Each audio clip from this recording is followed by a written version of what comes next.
Bharat Institute of Higher Education and Research, Chennai. Admissions open for BTech, BSc Agri, BPharm, Nursing, Paramedical and Arts and Science courses. It started off with constructive criticism for the first 1 week, and now it's shifted to labeling me as a bad person or a rude person or an arrogant person or a disrespectful person, which I genuinely am not. There were two back-to-back that happened.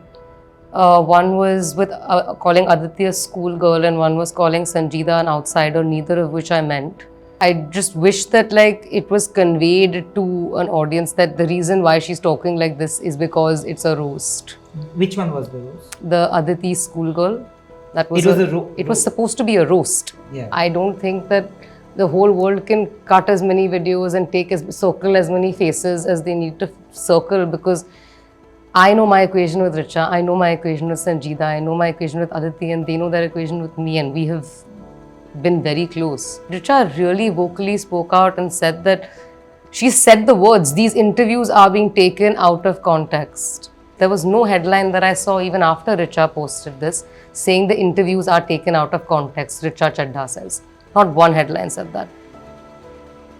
Wouldn't that have made it so much easier for people to understand what was going on because Richa was sitting right next to me? I would never do that. It's not something that Meena Kumari ji is a legend. Yeah. I would never call her performance nothingness. My exact words were, I tried to emulate her looking into nothingness. That means there's nothing in front of her, but she's looking at something. I would never be able to do what Meena Kumari did. And I'm not unaware of that fact. Well, you can love her, you can actually despise her, but there's one thing, you haven't been able to ignore her. And that's Sharmin Segal for you. Right after Heeramandi, this is the first chat with us for Galatta India. Thank you for joining us. Thank you for having me. And Sharmin, how has it been? Overall, if you have to sum up how the feelings have been post Heeramandi, what would you say? They've been a lot. They've been good, they've been bad, they've been confusing, when you do something as big as a Heeramandi, it comes with a whole bunch of emotions, a whole range of emotions. So I've been just feeling it and taking it all in and trying to process it the best I can. And yeah. This is your third project, and to having to battle so much within, does it sometimes get to you because you can't even show your real emotions if you're getting hurt, if you're feeling upset, if you're feeling angry? Because do you feel that all your emotions will eventually be judged? So I've never gone through it on this scale, right? I am saying this is my third project, but my first two projects, there weren't that many people talking as when you're associated with a project like Heeramandi, where so many people are talking about you. And I have been, like I said earlier, it's been overwhelming to deal with all the responses, and I'm trying to just navigate my best through it, because the quantity and volume of eyeballs I'm getting for all reasons is a lot to take in. And it just, at some point, it just feels like it's right now shifting into a conversation for all the wrong reasons that I'm also somewhere a little uncomfortable with, because it started off with constructive criticism for the first 1 week, and now it's shifted to labeling me as a bad person or a rude person or an arrogant person or a disrespectful person, which I genuinely am not. And for somebody that doesn't know me to call me those things, it's a little bit unfair and sad to see that people think that it's okay to do that to somebody, and somewhere at the back of their mind make them question who they are. Luckily, I have a support system around me that knows who I am and treats me the way I am and not objectifies me. So I think that's one of the internal monologues that's going on in my mind right now. But when you talk about the monologues that are going in your mind, I want to ask you that with hate and with the trolling and with the criticism, there's also love, right? People are loving the love story that you have had with Tajdar, Alamzeb and Tajdars. Do you feel like somewhere you couldn't enjoy the love as much because of the hate that is being thrown at you? Yeah, 100%. There were days where I was overlooking the positive comments and positive feedback. Comment sections are pretty brutal. on social media in general, because it's people whose faces you can't see. So people will say anything that comes into their mind, and sometimes they do cross a certain line. But that line is for me to draw in my own mind. And it did take away from the positivity. But I think what's happening right now is I'm making that consciously in my own mind to look at the positives that positive things people are saying about me. People are coming up to me in person and saying positive things. People are coming up to me in like all airports, malls, like walking on the road. Like it's nice to see that aspect also, and something that is an active shift that I have to make in my own mind. I can't put that on everyone else around me. So yeah. But as much as you want to shut yourself off from this, this part of the world, does it bother you at times? Because they are right in your face. Even if you want to block it completely, you will not be able to, right? Completely. How do you deal with those days? Like, not many people I've seen your interviews, but I've not seen your way of dealing with it. Is there an internal kind of a defense? There definitely is, because we're humans. We feel all kinds of emotions in all different ways. There are days where I find some of the comments funny. There are days where some of the comments hurt me. But I feel all of it, but how I process it and how I translate that, how that translates into my actions and how I rationalize that in my own head. Like, I have to rationalize for the people whose faces I cannot see and whose names I don't know, whose Instagram handles are like some really random like thing. Yeah. They're not even their name. It's something. I have to do the rationalization on all of that. It became hard in the middle because there was constructive criticism. I said this earlier. My performance is something that I give to the audience to judge. It became hard when it became about me as a person being like villainized to some degree. Like, I didn't understand that, and I didn't understand where all that hate was coming from, because if that hate is coming from you not liking my performance, it's kind of sad to some degree. But it's also, from my understanding, it's coming out of a place of my like interviews being taken out of context, and like things that I've said are being like portrayed to be something that I didn't mean to say, and that's something that like hurt me a little bit, because that's resulting in people thinking that I'm disrespectful to my co-actors who I actually share a really beautiful relationship with. Yeah. So like they've been very supportive towards me. Like, I love them. I know that they like love me, and like Richa, Aditi have been so supportive throughout this process. So to label my relationship with them as like rude and like disrespectful, it's sad that that's how people misinterpret things to the point where you like try to define someone's character without knowing them on like a 10-second video. That's like that. Those 10 seconds are not a definition of who I am, and I really hope that like people would maybe take the time out to see it, or even if they don't, but like I just feel like it's something that like I wanted to put out there at some point, that like it's not who I am. So like I just hope people see that. Now, eventually, do you feel like in the beginning, when, like you said, that it started from constructive criticism about your performance, as Sharmin, how did you take it then, when it wasn't so much of hate? Even when you talk about the interviews, it is so bizarre that the interviews that are doing the rounds right now actually happened much before the release of Heeramandi, and most of them actually launched before the release, or almost in the week of release. But they're getting into like a full zone of hatred today. In the last 2 weeks, it's become like more and more. After one interview and then the other interviews, and then they went ahead and did from every interview, right? In the beginning, when it was only about your performance, how did you take it? Did that hurt you so much? I mean, it didn't hurt me, because as an actor and a creative person, there are different ways of doing different characters. It comes with the director, with the way the scenes are written.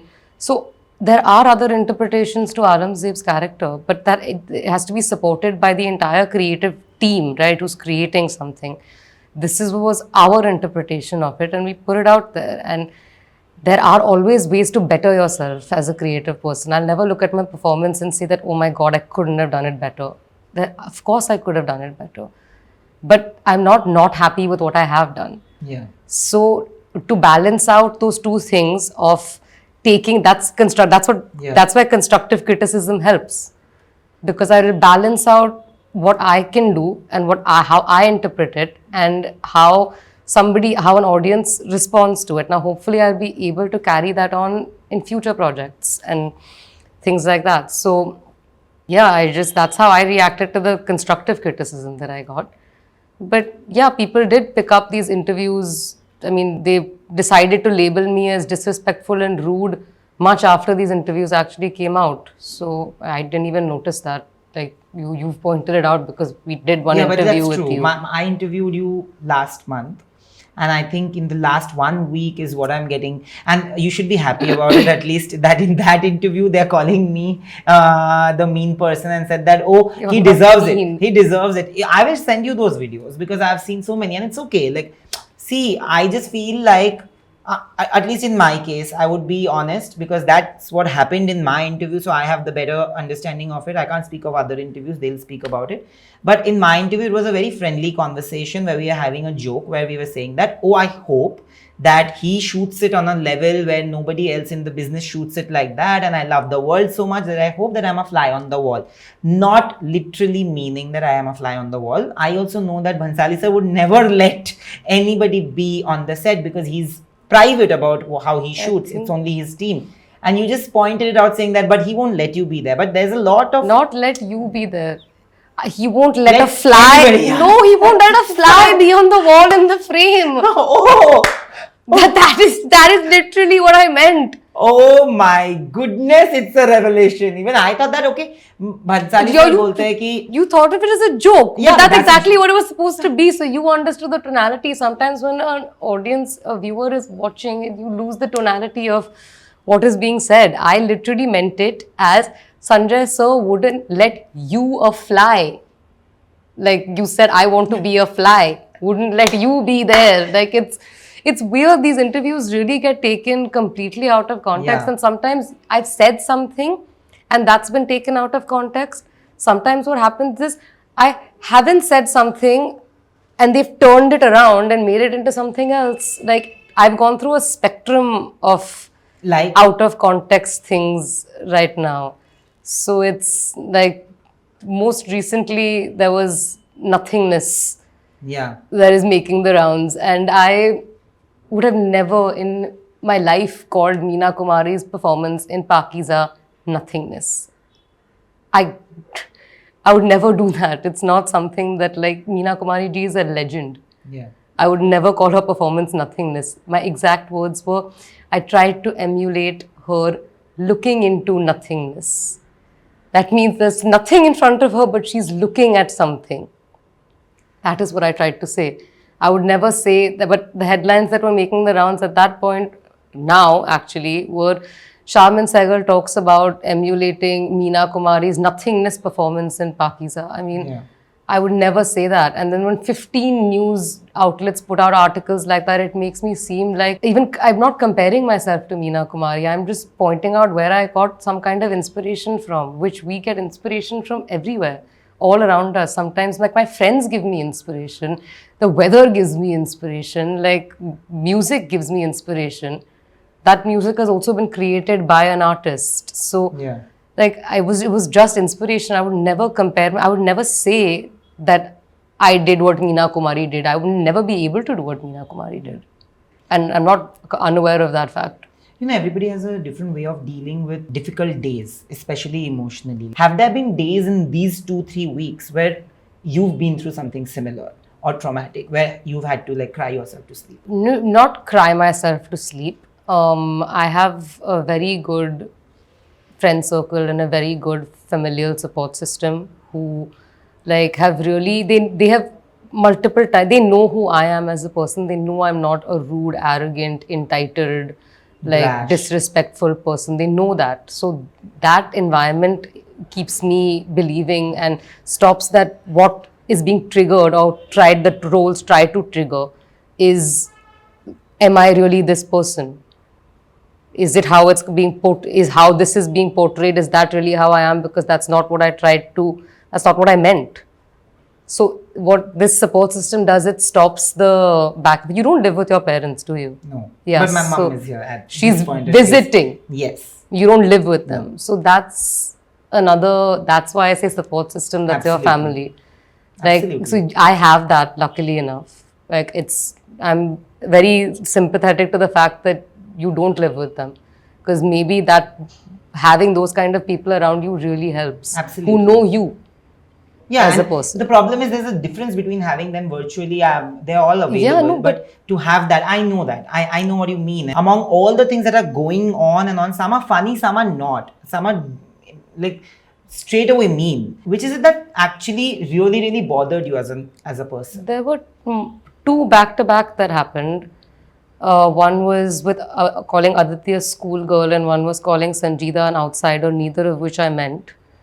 And I really don't want to get into what I actually meant, because I feel like people will take that also out of context. But I've had conversations with them respectively multiple times after the show has come out, where there's always been mutual love, mutual appreciation. But earlier you spoke about what would at any point did I get emotional. I think that was the only time, because when someone makes you feel, and that was the first time I think my interviews were taken out of context to the point where they made me feel like they were making me look like I was a bad person. And I think that, I don't think anyone wants to be a bad person. Nobody wants to be arrogant and entitled and like disrespectful. So I think that not wanting to be that, then obviously it took me like talking to my support system around me and understanding and reminding myself who I am as a person. And like a comment section cannot define me as a person and cannot turn me into a bad person. Those are my actions that will speak, and it's not just my actions in 10 seconds of an interview, it's my actions throughout my life. Yeah.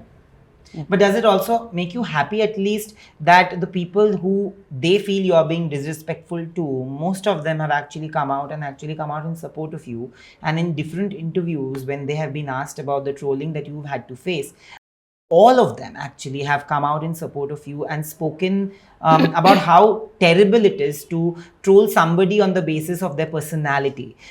Does it give you that sense of validation? Because in the beginning, when you're saying that it came to you, it could have affected relationships, right? We have seen in industry relationships break at one quote or something. Did that give you a sense of comfort? Of course it did. Richa really vocally spoke out and said that, she said the words, these interviews are being taken out of context. Now, I don't push perception of myself onto an audience. I've never done it. And right now what's happening is that line was completely missed. There was no headline that I saw even after Richa posted this saying the interviews are taken out of context, Richa Chadda says. Not one headline said that. Wouldn't that have made it so much easier for people to understand what was going on, because Richa was sitting right next to me?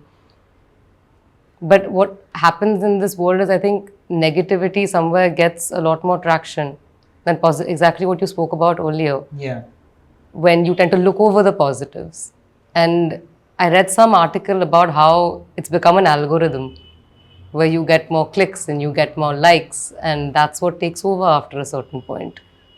So, I mean, I guess we're victims of an algorithm. But also in the interview that we did, you had spoken about how for a really long period in your life, you've been overweight and almost been bullied for your weight. This is also online bullying, so to say. Like a lot of people are making roast videos, XYZ. They have different commentary on somebody's work, somebody's profession, right, wrong, good, bad, ugly, up to that. But they do have those kind of social commentary. But do you somewhere feel like you have the stability in you to deal with it because of what you have dealt with maybe back in the day in your formative years? I have an understanding of it because of that. I have an understanding of people's perception of me and how that is a part of life, because we live in a world with a lot of people. So yes, it did help me deal with this kind of situation because it like gave me the understanding that you can't just look at yourself through your eyes all the time. There are other people that are going to look at you and judge you and say things about you because there are so many people and like they're looking, that they're getting thoughts in their head. Okay.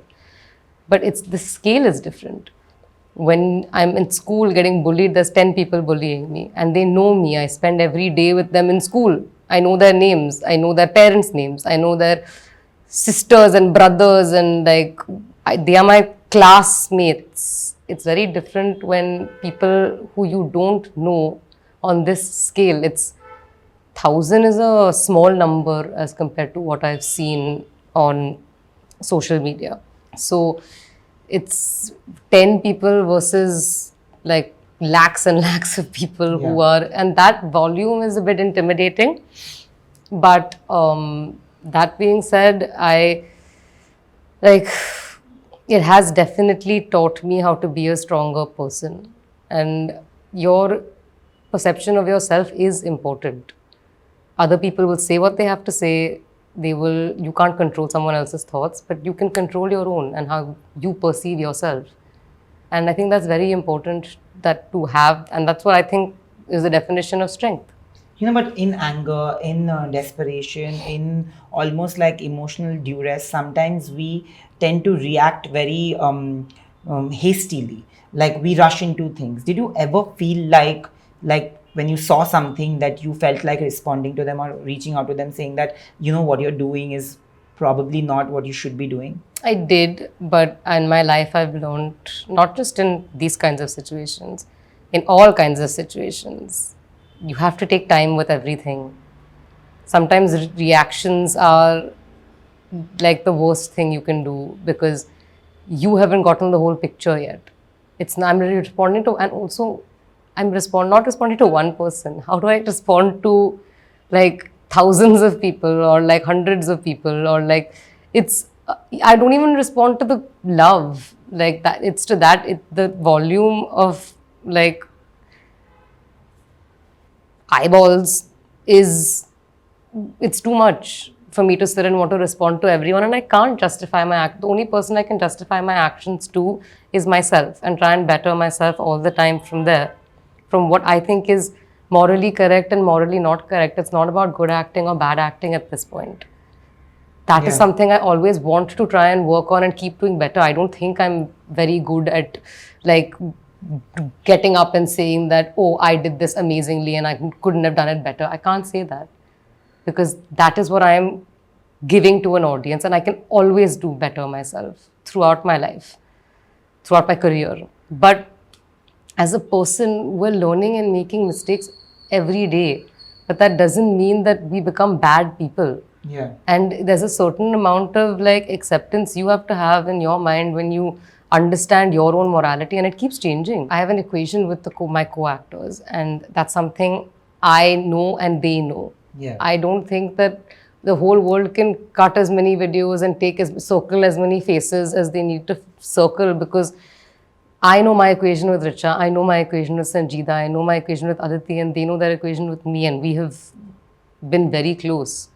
So I don't think I can control an audience from zooming into a clip and circling someone's face while I'm talking. And it's maybe like I just wish that like it was conveyed to an audience that the reason why she's talking like this is because it's a roast.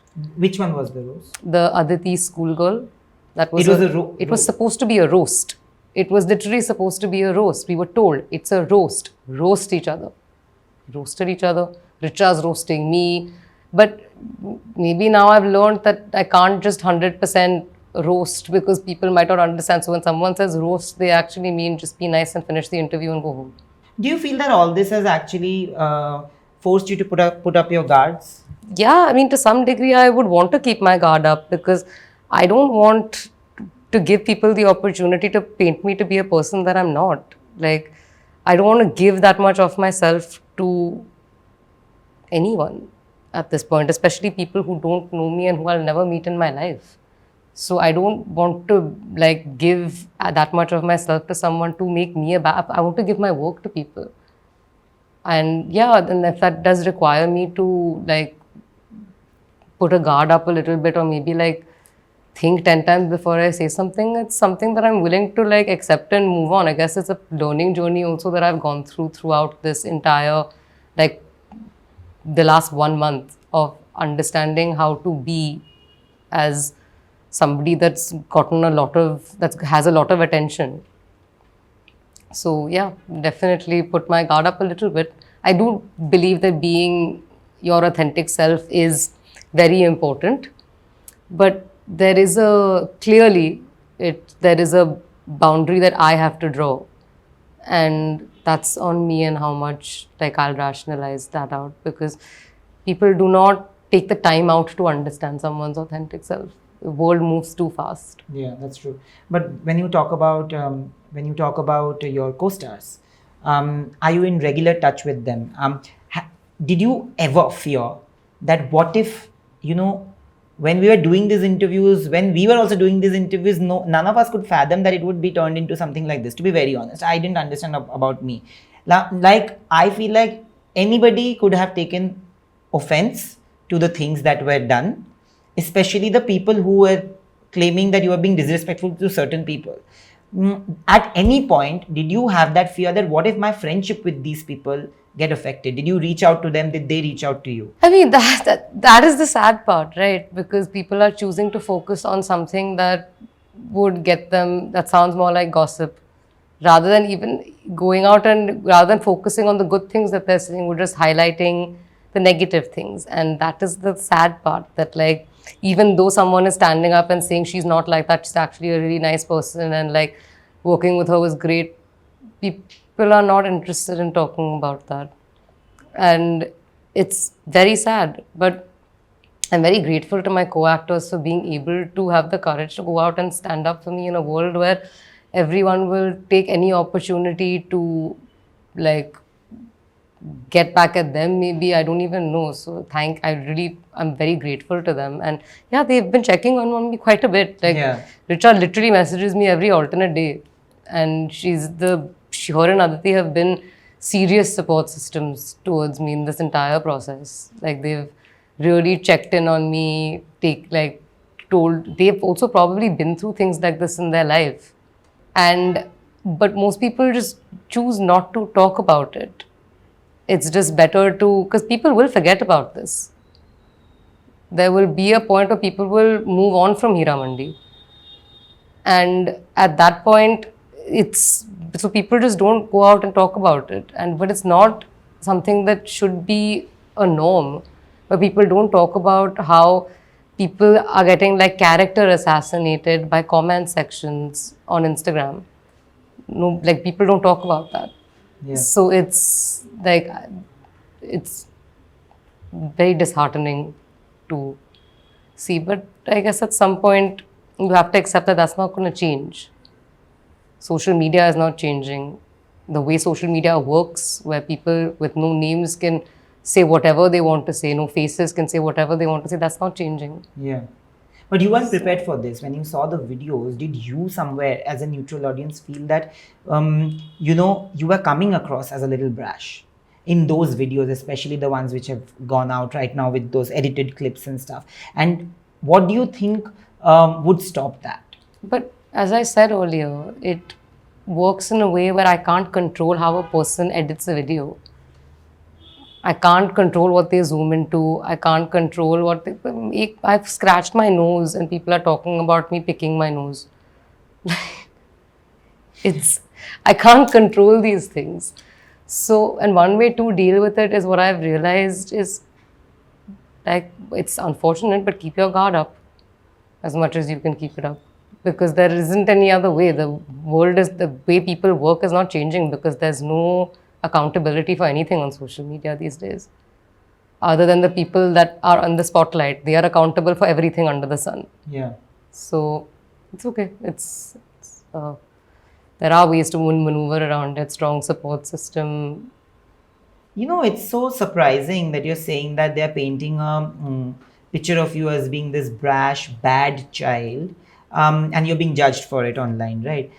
Recently, there was an entire story that Mohar Basu did for Midday, which is a really really lovely story because I resonated with it. It was about how negativity is the new thing on social media. Like, honestly speaking, if I speak for myself, I also get trolled massively on all platforms because apparently I'm too nice to people, so I shouldn't be. I have seen Babil Khan actually being trolled for the same. Like, he was being gracious and everybody like, दे तो fake कर रहा है, तो आप ज्यादा अच्छे बनोगे तो आप गलत हो, आप बुरे हो तो खराब हो. तो do you feel like no matter what you are, people are anyway gonna be like looking at you with judgmental eyes, and not just judgmental, they'll come at you with their comments? It was actually a very insightful article because they also explained it very like systematically in the article.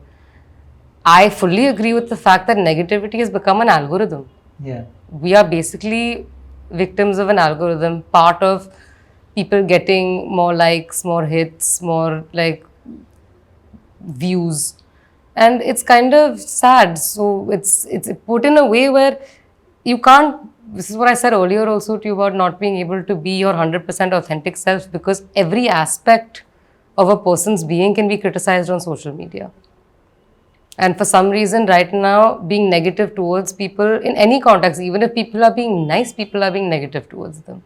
Even if people are being like brash, people are being negative towards them. I feel like negativity is something that's just all encompassing in a like a social structure where you are not known, True. where a user is not known, and it's the world we live in today, I guess, after a certain point, which is why I said maybe not always be your 100% authentic self, even if you want to. Or even better, find a balance between the two, which is what I am currently struggling with and trying to do. And also, I thank you for having this interview with me, because it also gives me the ability to put what's actually in my heart out there, and my reality out there, which again is open for scrutiny because, like you said, good, bad, everything gets picked up.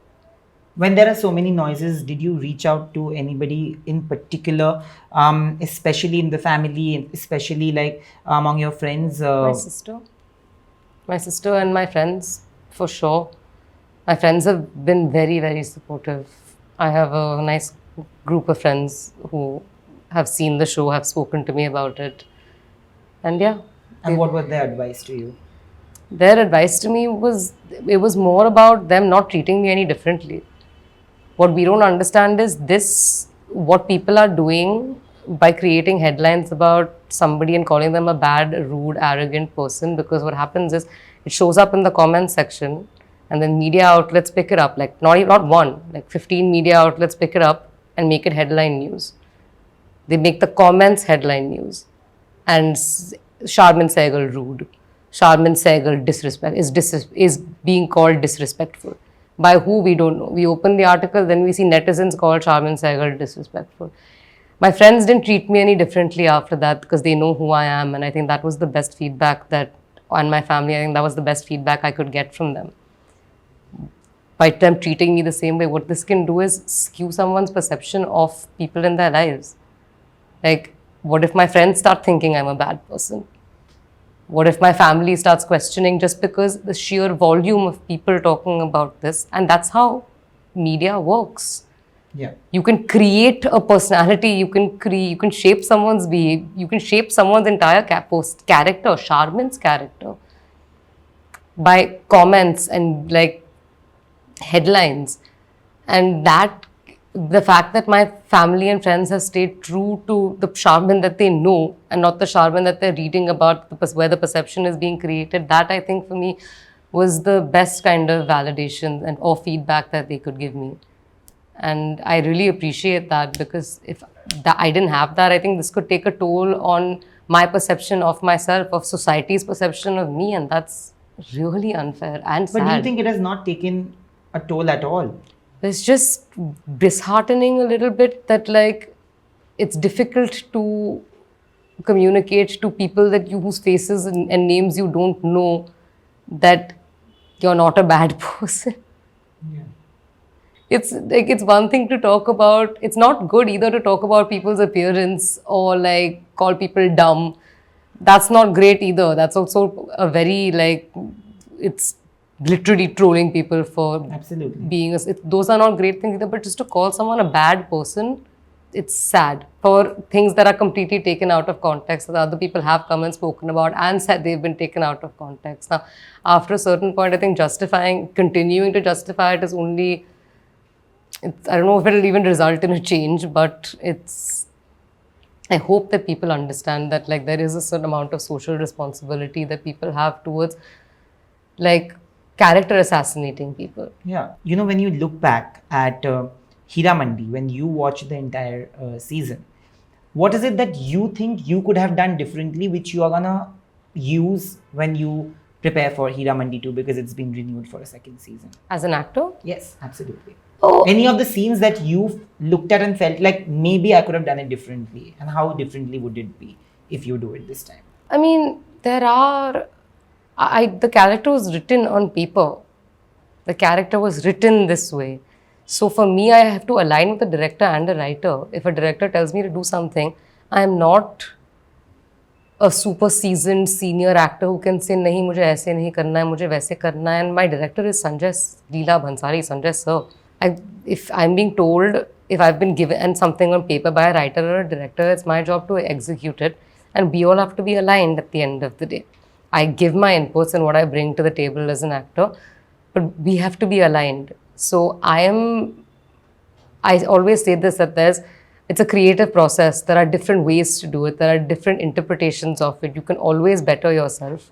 So yeah, there could be like 10 things I could have done better as Alamzeb, but I'm still true to my performance because that is who Alamzeb's character was, and I can't say that like I would have done this any differently.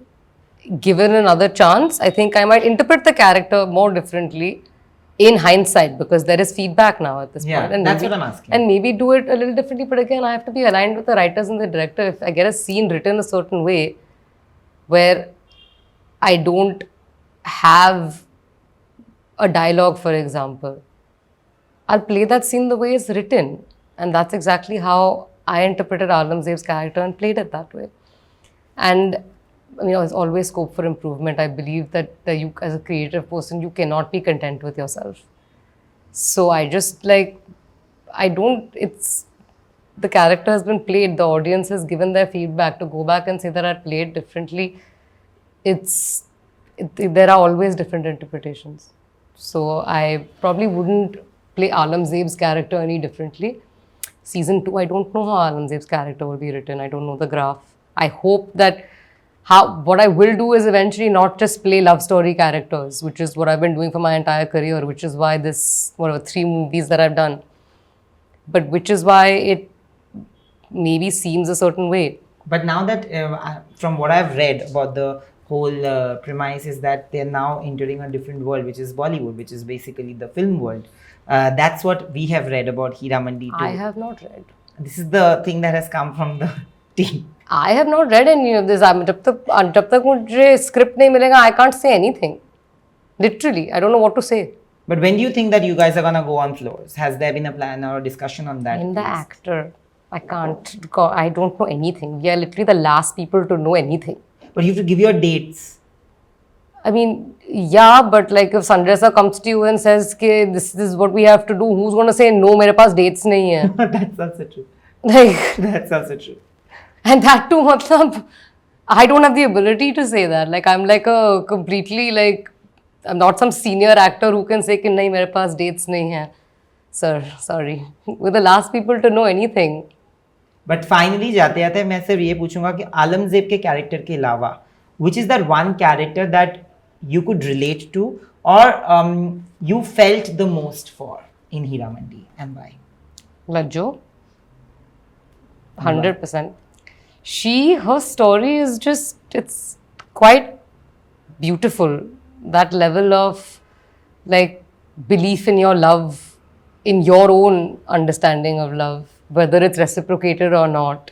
It was quite like poetic. Not just, I mean, I would not advocate getting that drunk for any guy, but it was just Yeah. poetically written, that character. And I think it kind of also set it foreshadowed what was going to happen to Alam. She was going to fall in love. Guaranteed she didn't die. Tajdar died. But it kind of foreshadowed the concept of Tawayas can't fall in love. Yeah. And Alam went through that as well. So, yeah. But thank you so much for this heartfelt chat, and I Thank hope you. that people realize. You said that there could be no changes even post the interviews, but I hope there are. There's always something that you can hope for, and I hope that people are a little kinder. That's what the world needs today, I guess. Kindness, a little Yeah. bit of empathy, and a little bit of kindness from every side. Your side, my side, their side, everybody. Thank you for doing this. Thank you so much for talking to me about this. I really appreciate it. Thank you. Hi, this is me, Sharmin Segal, and you're watching me on Galatta India. Bharat Institute of Higher Education and Research, Chennai. Admissions open for BTech, BSc Agri, BPharm, Nursing, Paramedical and Arts and Science courses.